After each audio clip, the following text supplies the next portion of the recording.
Hello everybody. आज class 11 science में भौतिक में हम पार्ट जो है गुरुत्वाकर्षण में जो टॉपिक पढ़ेंगे वह है कक्षीय चाल।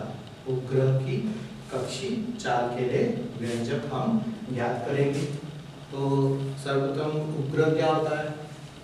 ऐसे पिंड जो किसी ग्रह की परिक्रमा करते हैं उन्हें हम उपग्रह कहते हैं। ठीक है, तो हम किसी उपग्रह के कक्षीय चाल के लिए व्यंजक ज्ञात करना है, आज का हमारा टॉपिक है।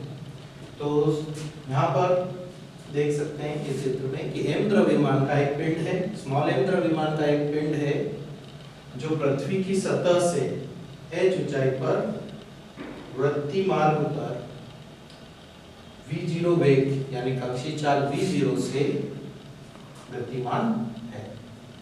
और पृथ्वी जो है उसका द्रव्यमान हमने कैपिटल M लिया है। पृथ्वी की जो त्रिज्या है वो कैपिटल R है और हमने इस जो स्मॉल m द्रव्यमान का उपग्रह है उसकी पृथ्वी से दूरी वो है स्मॉल r ली है। जो स्मॉल r किसके बराबर होगा? पृथ्वी की त्रिज्या कैपिटल R प्लस h के बराबर। h क्या है? पृथ्वी की सतह से उपग्रह की ऊंचाई। ठीक है, तो स्मॉल r क्या रहेगा?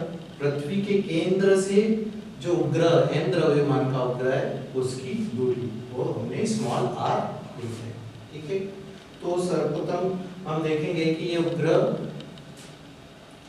वृत्तीय मार्ग पर गतिमान है। तो इस पे एक तो वृत्तीय मार्ग पे गति करने के लिए आवश्यक अभिकेंद्री बल जरूरी है। दूसरा, पृथ्वी के कारण इस पे गुरुत्वाकर्षण बल भी लग रहा है। ठीक है, तो एक आकर्षण बल भी इन दोनों पृथ्वी और उपग्रह के बीच में कार्य कर रहा है। तो सर्वप्रथम हम जो पृथ्वी द्वारा आरोपित इस पे जो आकर्षण बल है इन दोनों के बीच लगने वाला गुरुत्वाकर्षण बल निकालेंगे न्यूटन के सार्वत्रिक गुरुत्वाकर्षण के नियम से। जो बल है F बराबर capital G capital M small m बटे स्मॉल r स्क्वायर। ये स्मॉल r स्क्वायर क्या है? जो उपग्रह है उसकी पृथ्वी के केंद्र से दूरी, क्योंकि हम जो ये गुरुत्वाकर्षण बल निकाल रहे हैं किन के बीच निकाल रहे हैं? पृथ्वी और इस उपग्रह के बीच में निकाल रहे हैं। तो ये जो गुरुत्वाकर्षण नियम के अनुसार जो फॉर्मूला लगता है उसमें तो कैपिटल G मतलब सार्वत्रिक गुरुत्वाकर्षण नियता और दोनों पिंडों के द्रव्यमान का गुणनफल यानी m1 कैपिटल M और स्मॉल कैपिटल M और स्मॉल m। फिर बटे में क्या होता है? उन दोनों के बीच की दूरी का वर्ग। यहाँ पर जो दूरी है वो क्या है? Small r। ठीक है, बाद में हम स्मॉल r का मान रख देंगे। ठीक है, तो ये पहला जो बल है आकर्षण बल है दोनों के बीच कार्य कर रहा है पृथ्वी के बीच में और इस m द्रव्यमान का जो उपग्रह है जो पृथ्वी की परिक्रमा कर रहा है। ठीक है, अब जैसा कि हम जानते हैं कि अगर कोई भी पिंड वृत्तीय गति कर रहा है, अगर वृत्तीय गति कर रहा है तो वृत्तीय गति करने के लिए आवश्यक अभिकेंद्री बल की जरूरत होती है। ठीक है, तो ये अभिकेंद्री बल का मान हम निकाल सकते हैं। तो उसके लिए फॉर्मूला आता है mv²/r। m क्या है? जो पिंड है m द्रव्यमान का पिंड। यहाँ पर v की जगह v0 क्यों लिया है? क्योंकि ये v0 कक्षीय चाल है, उपग्रह की कक्षीय चाल हमने कितना लिया?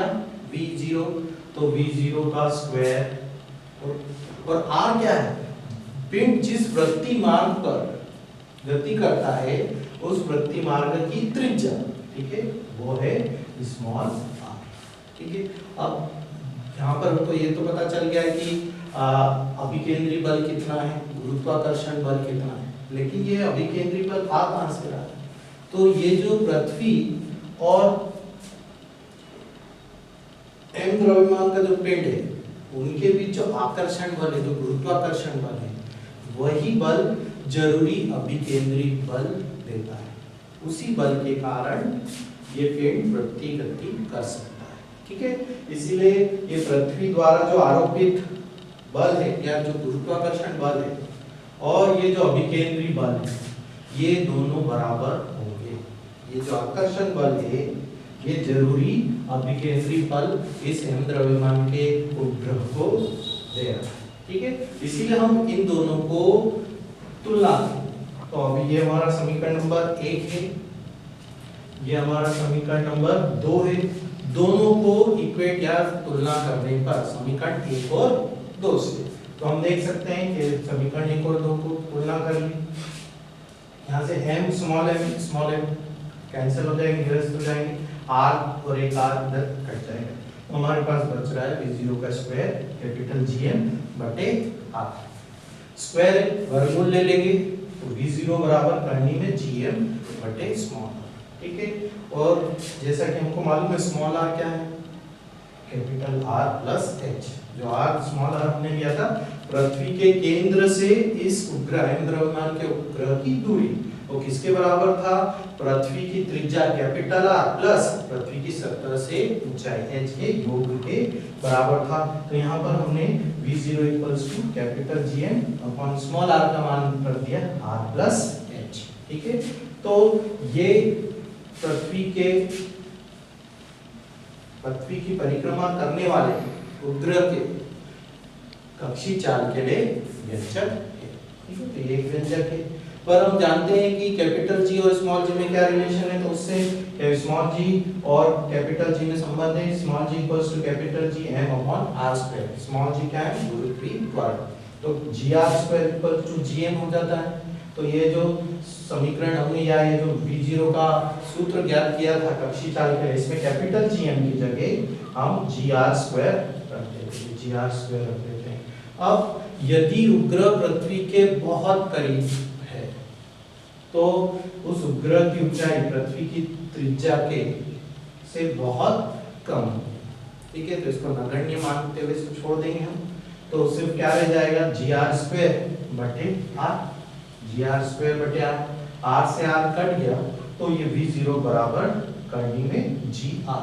ये इसका व्यंजक है, कक्षीय चाल के लिए व्यंजक है। ये दो जो हमारे सूत्र हैं उससे हमको पता चल रहा है कि कक्षीय चाल उपग्रह के कक्षीय चाल का मान उपग्रह के द्रव्यमान पर निर्भर नहीं करता, ठीक है। तो ये दो सूत्र हैं जो हमको ध्यान में रखना है, v0 बराबर करनी में gm बटे r प्लस h या v0 इक्वल्स टू करनी gr। ये कब यूज करेंगे, जब उपग्रह पृथ्वी की सतह के बहुत करीब है। तो ये आज जो हमने सीखा वो क्या है, पृथ्वी के परिक्रमा करने वाले किसी उपग्रह की कक्षीय चाल के लिए। Thank you.